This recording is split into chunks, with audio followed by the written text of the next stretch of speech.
연립방정식의 활용 첫 번째 이야기를 해보겠습니다. 자, 연립방정식의 활용 문제를 푸는 순서는요. 문제의 뜻을 이해하고 구하려는 것을 미지수 x, y로 놓으면 돼요. 선생님이 연립방정식의 활용 문제가 나오기를 학수고대 했었어요. 1학년 때 여러분은 x만 가지고 문제를 푸느라고 고생했습니다. 그런데 이제는 모르는 걸 x, y로 두 개씩을 딱 만든 다음에 바로 연립으로 풀면 되거든요. 1학년 때보다 훨씬 쉬워질 거예요. 문제의 뜻에 맞게 x, y에 대한 연립방정식을 세우고요. 그래서 연립방정식을 풀어서 x, y의 값을 구한 다음에 문제의 뜻에 맞는지 확인해 주면 됩니다. 자, 그러면 얼마나 쉬워졌는지 확인을 한번 하러 가봅시다. 한 자루에 600원짜리 연필과 한 자루에 800원짜리 볼펜을 합해서 11자루를 사고 7,400원을 지불하였을 때 연필과 볼펜의 수를 구하고 싶대요. 자, 그래서 우리가 11자루가 있고 7,400원이 있잖아요. 그래서 개수에 관한 식을 하나 찾습니다. 연필을 x라고 놓고 볼펜을 y라고 놓을 거예요. 자, 여기서 미지수를 정할 때 600원짜리 연필을 x자루, 800원짜리 볼펜을 y자루 산다고 하면 식을 그냥 편하게 딱 두 개를 세우면 돼요. 연필과 볼펜을 합해서 11자루를 살 거잖아요. 그래서 x 더하기 y는 11. 뭐에 관한 식을 하나 써요? 연필과 볼펜의 개수에 대한 식을 하나 세우면 됩니다. 그 다음에 600원짜리 연필이고요. 한 개. 그 다음에 하나 800원짜리 볼펜이기 때문에 여기에다가 금액을 딱 적어주고 우리는 7,400원을 냈기 때문에 금액에 관한 식을 하나 쓱 하고 적어주면 돼요. 고민할 필요가 없죠? 그래서 이 두 개의 식을 연립해 주기만 하면 됩니다. 자, 여기 밑에 있는 식을 다 200으로 나눠서 식을 좀 간단하게 해볼게요. 모든 항에 200으로 나누기 때문에 자, 여기다 나누면 얼마요? 3x. 그 다음에 여기는 약분하고 나니까 얼마? 4y는 여기에 0 두 개를 떼고 74를 2로 나누면 37 이런 값을 가질 수가 있겠죠. 그 다음에 이 친구도 어떻게 해줘야 돼요? 저 위의 식도 뭘 하나 소거할 수 있게 해야 되니까 선생님은 x를 소거하기로 결정했으니까 양변에 3을 곱해 보겠습니다. 그럼 3x 더하기 3y는 33 이런 식이 나오겠죠? 그래서 x를 소거하기 위해서 빼볼게요. 여기서 3x 빼기 3x, 그 다음 3y 마이너스 4y니까 마이너스 y는 33 빼기 37은 얼마예요? 마이너스 4. 따라서 y는 4라는 값을 우리가 가질 수가 있겠네요. 그러면 여기에다가 4를 넣고 x를 찾아봅시다. 그럼 x는 11 빼기 4 이렇게 되니까 몇 개요? 7개. 이런 값을 가지겠죠? 그래서 우리가 볼펜은 7자루, 그 다음 연필이 7자루, 볼펜은 4자루라는 걸 알 수가 있겠어요. 그러니까 구입한 연필은 여기에다가 넣어서 계산을 했더니 7 더하기 4는 11 맞죠? 그래서 이게 확인이 됐습니다.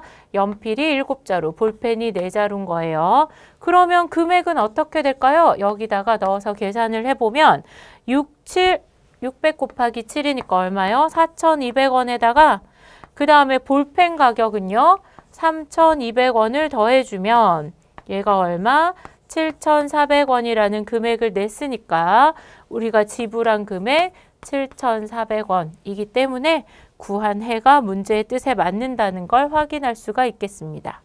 자, 다음 문제도 한번 볼게요.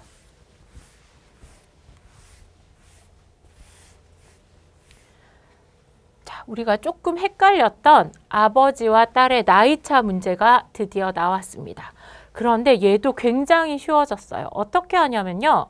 현재 아버지와 딸의 나이의 차가 40세래요. 그래서 이걸 가지고 바로 식을 딱 하고 세우면 됩니다.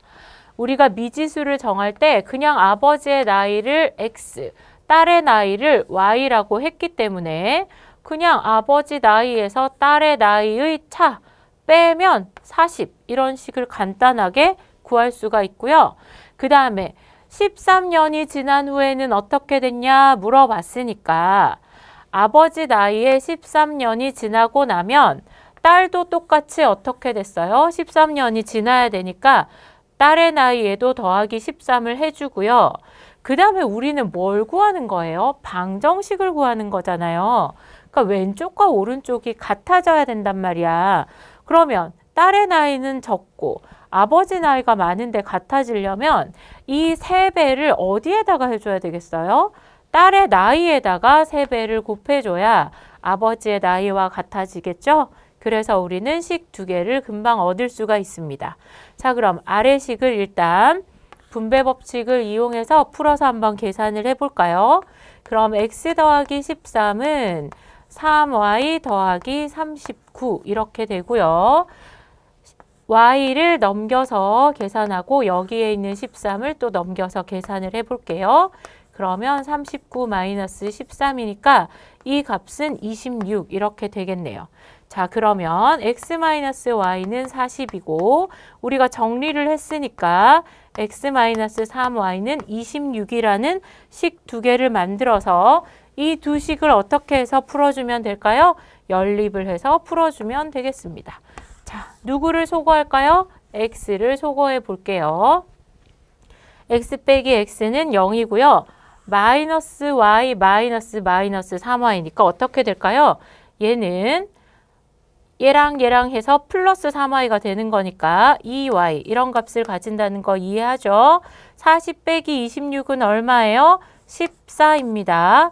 그래서 여기에 양변에 2를 나눠주면 딸의 나이는 몇 살? 7살이라는 걸 알 수가 있겠네요. 딸의 나이가 7살이니까 여기에다가 바로 7을 대입해 볼게요.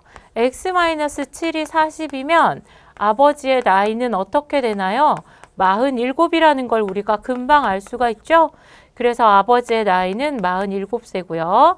딸의 나이는 7살이라는 걸 알 수 있어요. 그러면 확인을 해볼게요. 우리가 나온 값이 맞는지 확인을 해보면 처음 식에 아버지의 나이에서 딸의 나이를 빼면 40이 나온다 그랬어요. 나이 차가 40이라 그랬어요. 확인됐습니다. 그 다음에 아버지 나이에다가 13을 더하면 딸의 나이에 13을 더한 다음에 3배를 했을 때 같아진다고 했거든요. 그럼 60은 3 곱하기 20 이렇게 되니까 여기까지 우리가 확인을 할 수가 있고 구한 해가 문제의 뜻에 맞는 걸 알 수 있겠습니다.